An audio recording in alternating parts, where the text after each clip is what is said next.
Sobat Miracle, sekalipun kita dari rumah kita masing-masing, kita tetap bisa merasakan hadirat Allah. Mari kita memuji-muji Tuhan, melakukan praise and worship. Pujian ini kita ambil dari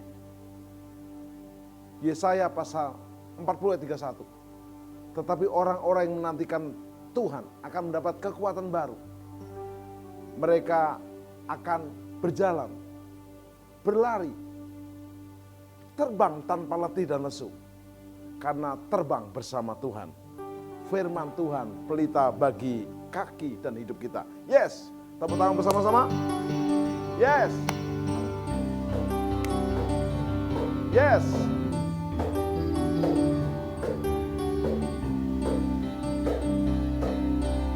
Firman-Mu Tuhan, pelita bagi kakiku.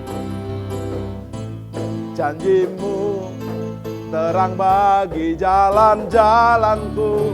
Kebenaran-Mu menuntunku setiap hari. Ku menantikan, beri kekuatan baru. Ku kan terbang tinggi di awan bersama-Mu dalam kemuliaan. Sebab firman-Mu teguh menopang, ku kan aman dalam-Mu Tuhan. Wah, yes. Kita tidak usah takut akan gelombang badai COVID-19, COVID-20 sekalipun, apapun virus itu. Janji Tuhan, orang yang menanti-nantikan Tuhan mendapat kekuatan baru, berjalan, berlari, tidak letih dan lesu, bahkan terbang bersama Tuhan. Firman-Mu Tuhan, pelita bagi kakiku. Tepuk tangan bersama-sama. Janji-Mu terang bagi jalan-jalanku. Kebenaran-Ku menuntunku setiap hari. Ku menantikan, beri kekuatan baru. Bang, ku kan terbang tinggi di awan bersama-Mu dalam kemuliaan. Sebab firman-Mu teguh menopang, ku kan aman dalam-Mu Tuhan. Ku kan aman dalam-Mu Tuhan. Ku kan aman dalam-Mu Tuhan. Yes. Doanya kuat, badannya sehat. COVID-19 lewat. Salam Miracle. Salam Miracle. Sobat Miracle dan jemaat Tuhan di GBIMS di seluruh Indonesia dan dunia. Kita bersiap-siap ibadah rumah bersama. Walaupun kita tidak jumpa di rumah Tuhan, tapi kita berjumpa dalam hadirat Tuhan. Kehadiran Tuhan tidak dibatasi oleh tempat, arah ibadah, tapi tanpa batas, karena Dia Maha Hadir, omnipresent. Lewat puji-pujian, doa, pujian, dan penyembahan, dan firman Tuhan, kita beribadah di rumah, bersama keluarga, tetap teduh dalam lawatannya. Mari kita merendahkan hati kita, minta belas kasihannya. Bapa, kuduskan kami, layakkan kami, beri kami kerinduan untuk memuji Engkau, menyembah Engkau, dan mendengarkan firman-Mu. Urapi dalam berkat Bapa, Tuhan Yesus dan Roh Kudus, dalam nama Yesus. Amin. Biarlah pujian ini menjadi rema buat kita. Di Roma 8 ayat 28 menyatakan dengan jelas, kita tahu sekarang bahwa Allah turut bekerja dalam segala sesuatu untuk mendatangkan kebaikan bagi mereka yang mengasihi Dia, yaitu bagi mereka yang terpanggil sesuai dengan rencana Allah. di balik badai, gelombang, COVID-19, ada rencana Tuhan yang besar di akhir zaman. Ini bukan akhir zaman, ini akhirnya akhir zaman. Kita naikkan pujian dari ayat ini menjadi rema buat kita. Apapun terjadi, apapun yang terjadi, Tuhan Yesus itu baik. Apapun yang terjadi di dalam hidupku, selalu ku berkata, Tuhan Yesus baik. Dalam segala hal yang terjadi, tetap ku berkata, Tuhan Yesus baik. Ku sembah Kau, ku sembah Kau, tak dapat ku membalas kasih-Mu. Ku sembah Kau, ku sembah Kau Bapa, ku rindu selalu menyenangkan-Mu. Ku sembah Kau, mari kita sembah Tuhan. Ku sembah Kau, tak dapat ku membalas kasih-Mu. Mari sembah Yesus. Ku sembah Kau, ku sembah Kau Bapa, ku rindu selalu menyenangkan-Mu. Jemaat, bersama suami istri, anak-anak, bahkan orang tua, opa oma, di rumah, tidak menghalangi kita merasakan kebaikan Tuhan. Nyanyikan dari hatimu. Kita tidak minta apapun, kita bersyukur atas apapun. Apapun yang terjadi, Tuhan Yesus baik. COVID-19 bukan akhir segalanya. Dengar baik-baik. Janjinya, perlindungannya sempurna. Apapun terjadi, Tuhan Yesus baik. Sembah Dia, puji Dia, seumur hidupmu dan selamanya. Yes, bersama kita nyanyikan sekali lagi. Apapun yang terjadi di dalam hidupku, selalu ku berkata, Tuhan Yesus baik. Dalam segala hal yang terjadi, tetap ku berkata, Tuhan Yesus baik. Ku sembah Kau, ku sembah Kau, tak dapat ku membalas kasih-Mu. Ku sembah Kau, ku sembah Kau Bapa, ku rindu selalu menyenangkan-Mu. Ku rindu selalu menyenangkan-Mu. Sekali lagi bersama-sama. Ku rindu selalu menyenangkan-Mu. Tepuk tangan bersama-sama. Yes.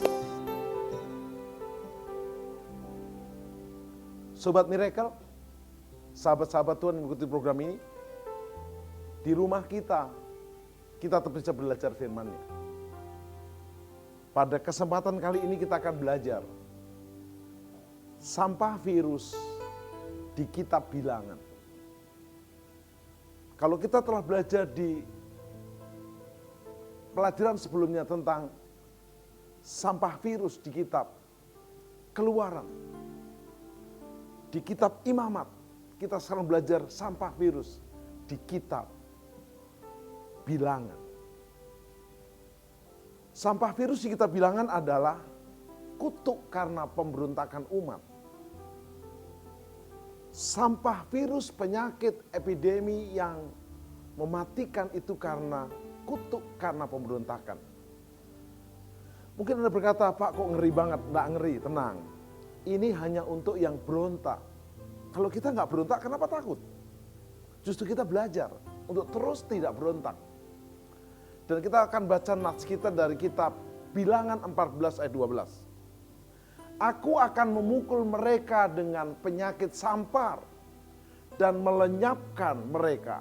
Tetapi engkau akan kubuat menjadi bangsa yang lebih besar dan lebih kuat daripada mereka. Ini ayat diucapkan oleh Tuhan Allah kepada Musa. Karena umat Israel, umat yang memberontak. Umat Israel waktu itu umat yang melawan Tuhan Allah. Maka mereka akan menerima penyakit sampar, hukuman yang bisa menyebabkan kematian. Tetapi kepada Musa tidak. Musa akan dijadikan bangsa yang besar. Ujungnya memang ini tidak jadi. Karena apa? Musa pemimpin yang hebat, dia minta belas kasihan Tuhan. Musa berkata begini, Tuhan, aku gak mau menjadi bangsa yang besar. Aku mau mereka engkau ampuni. Akan ku gembalakan mereka, ku didik mereka. Mereka tidak lagi berontak. Padahal Tuhan berkata gini, mereka keras kepala, tegar tengkuk. Sudahlah, kau berangkat. Aku akan kirim malaikatku menyertai engkau. Aku udah tidak mau lagi menyertai engkau. Tapi Musa berkata begini kepada Tuhan dalam lagu ini. Bila engkau tak besertaku,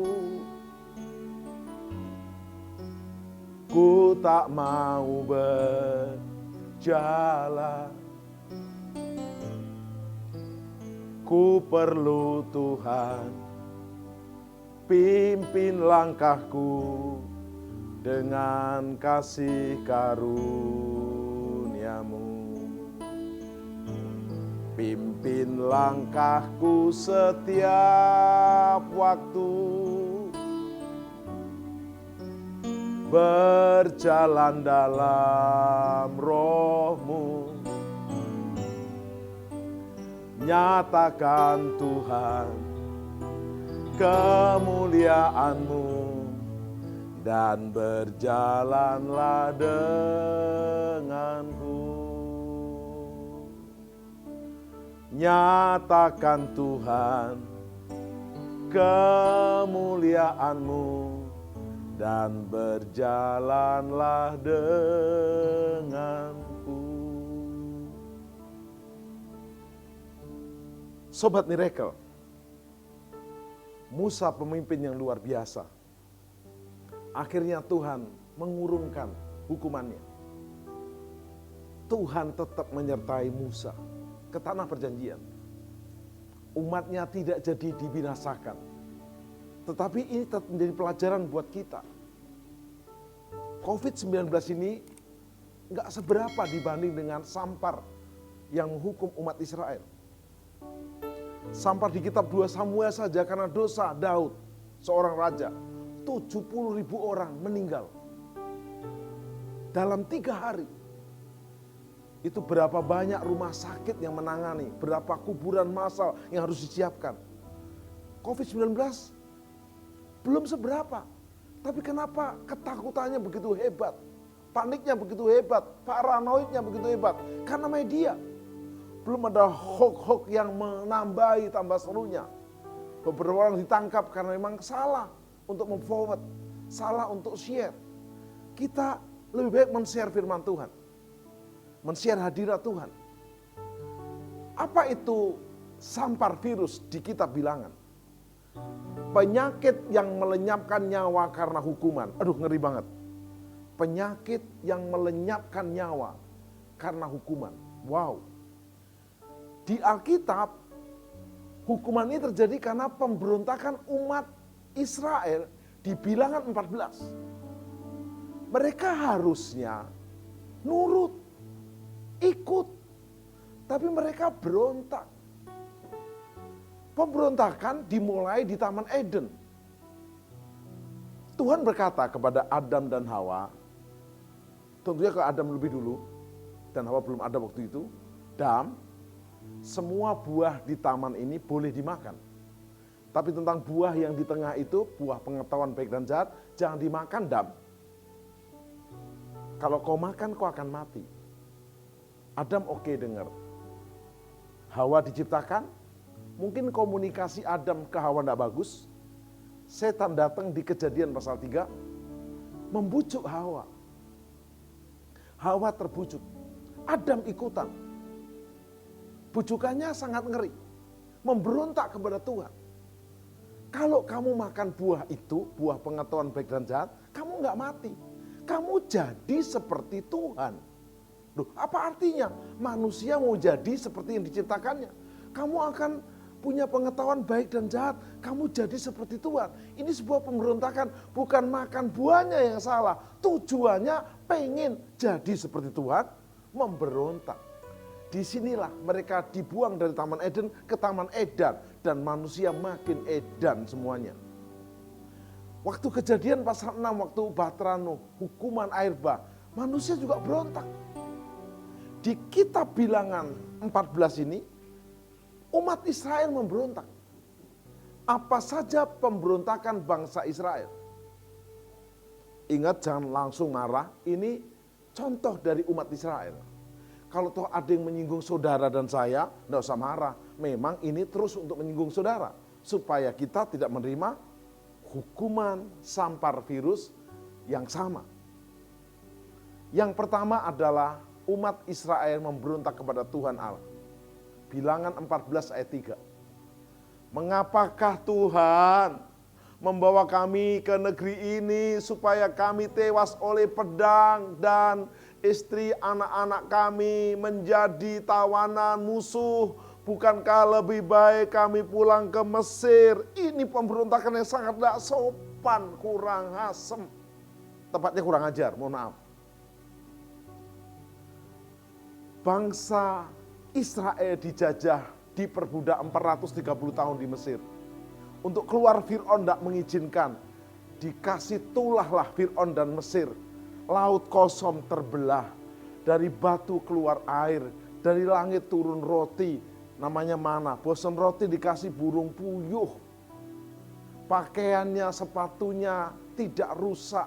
Dipelihara begitu dahsyat. Hampir masuk tanah perjanjian. Menghadapi musuh yang kelihatan besar. Mereka menjadi baper. Dari 12 pengintai yang diutus, 10-nya tidak punya iman. Meracuni seluruh umat Israel untuk berontak kepada Tuhan. Lebih baik kami ke Mesir. Sebenarnya mereka sudah keluar dari Mesir, tapi Mesir belum keluar dari hatinya. Karena itu Musa berkata, bila engkau tidak besertaku, kami tidak mau berjalan. Tuhan terus menyertai Musa. Akhirnya menyertai Israel. Yang kedua, umat Israel memberontak kepada pemimpinnya, Musa dan Harun.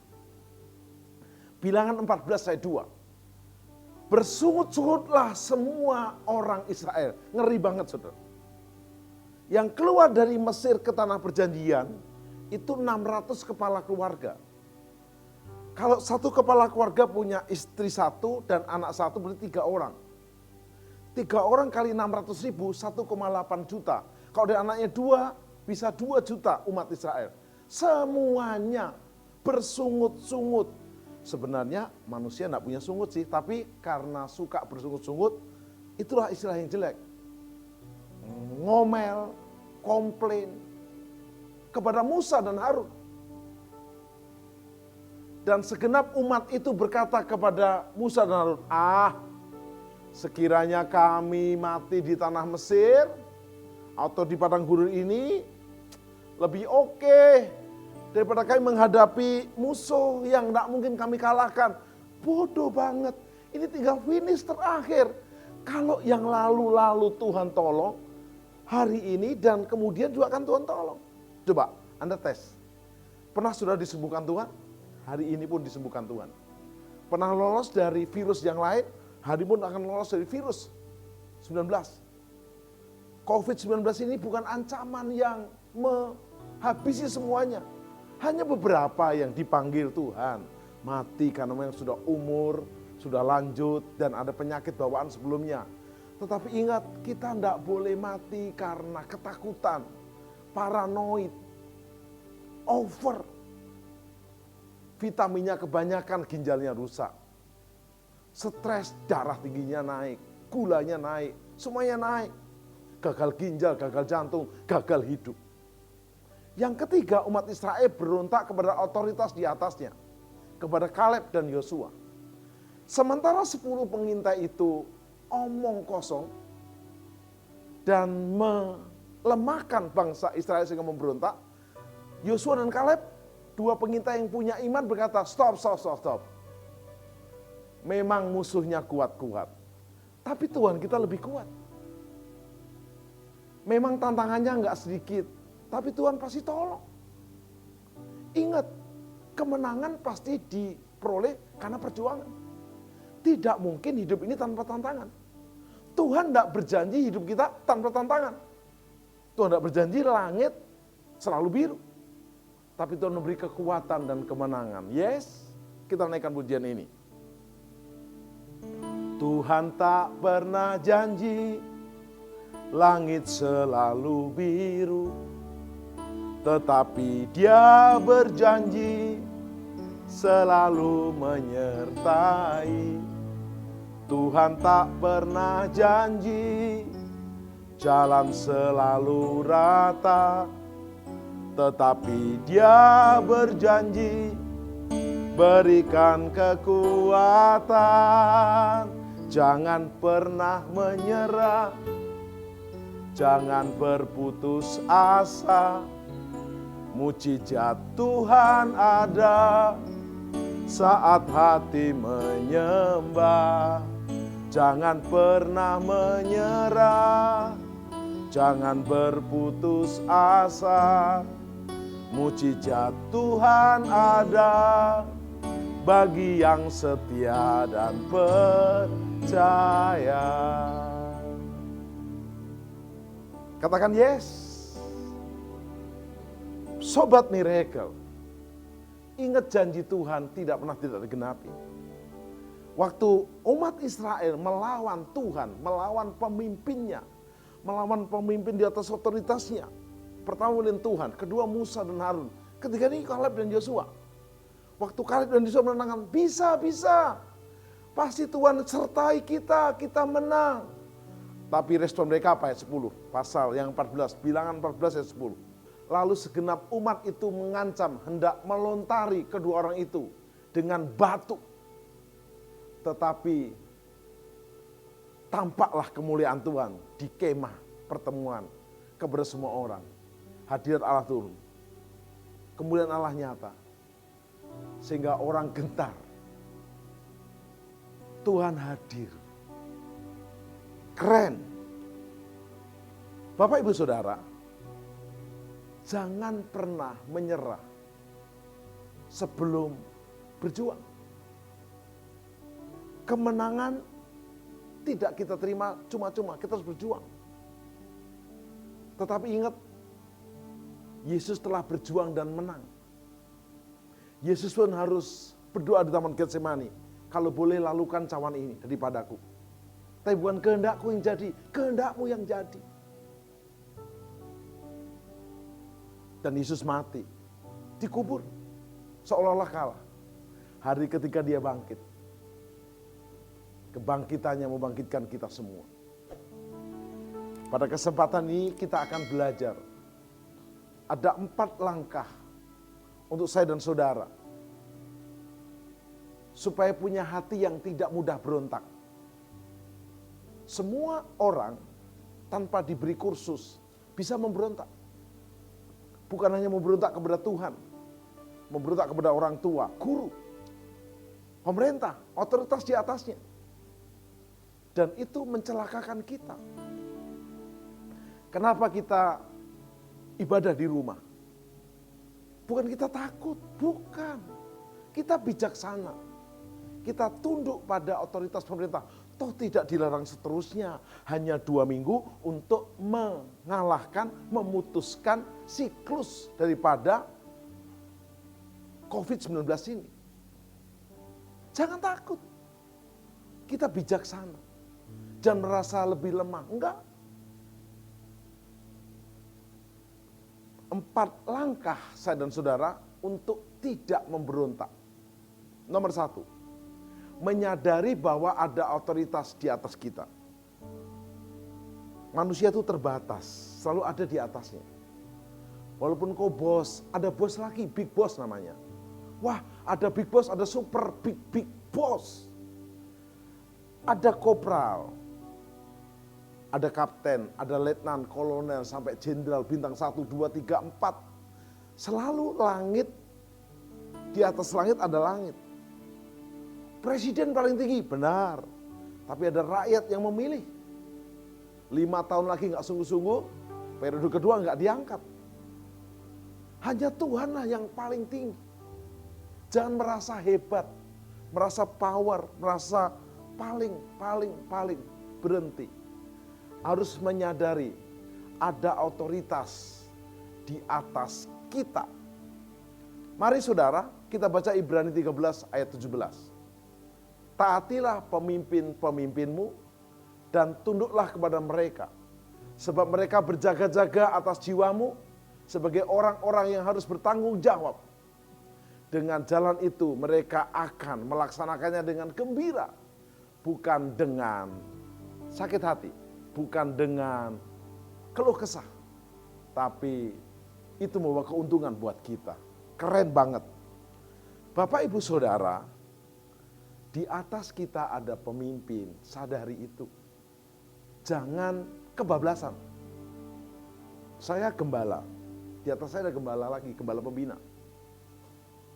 Oh, saya ketua perwi, di atas saya ketua BPD, di atas BPD ada ketua sinode, di atas sinode ada ketua aras.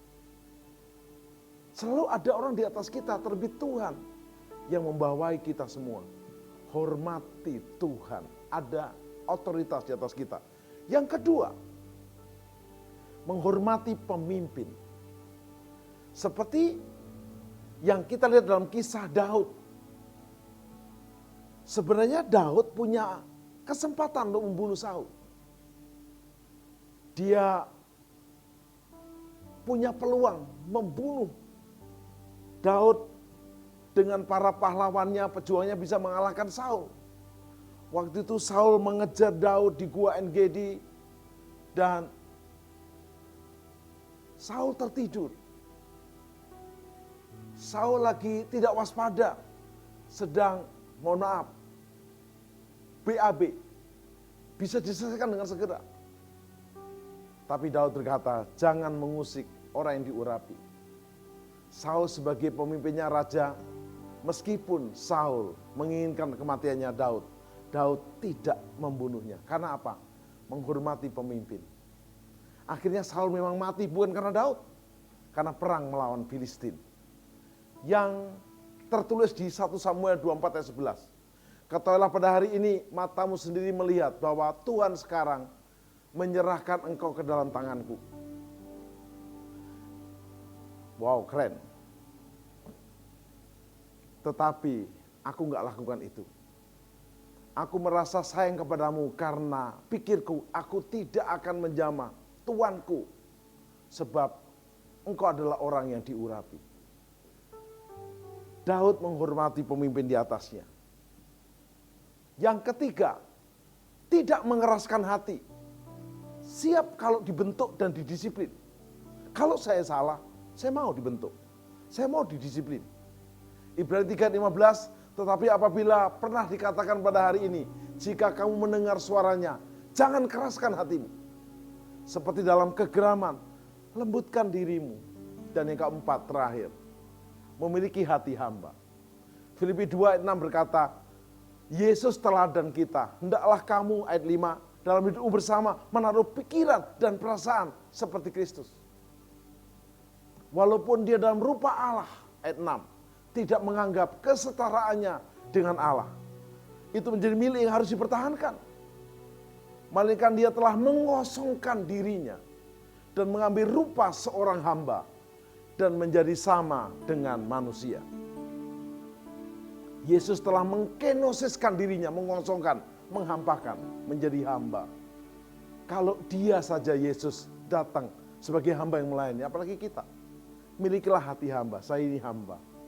Waktu malaikat Gabriel berkata kepada Maria, kamu akan mengandung.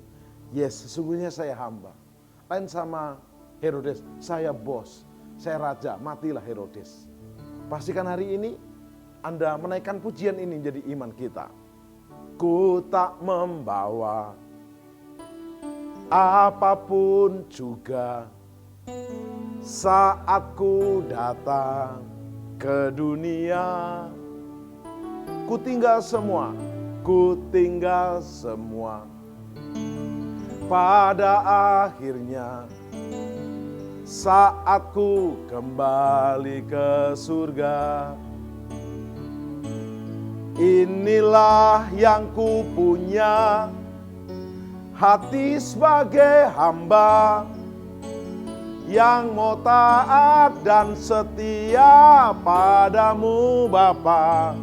Kemanapun ku bawa, hati yang menyembah dalam roh dan kebenaran sampai selamanya. Dalam roh dan kebenaran sampai selamanya. Dalam roh dan kebenaran sampai selamanya. Tepuk tangan bersama-sama. Kita berdoa. Biarlah pelajaran daripada wabah virus di kitab bilangan ini tidak terjadi atas kami. Kami mau menjadi umat yang menghormati Tuhan Allah kami. Menghormati pemimpin kami. Mau dibentuk, mau didisiplin, dan berhati hamba. Perlindungan-Mu sempurna atas kami, atas umat-Mu yang beribadah di rumah masing-masing. Sehingga kami boleh terus punya doa yang kuat, badan yang sehat. Sehingga COVID-19 lewat. Kami terus yakinkan iman kami. Kalau ada di antara kami yang sudah jauh dari Tuhan, tidak mengenal Tuhan, kami mau bertobat dalam program ini. Kau menjadikan Yesus juru selamat dan Tuhan kami. Kau mau mengiring Yesus, memberi dibaptis selam seperti Tuhan Yesus dibaptis. Dan mengikut Yesus, mengiring Yesus seumur hidup kami dan selama-lamanya.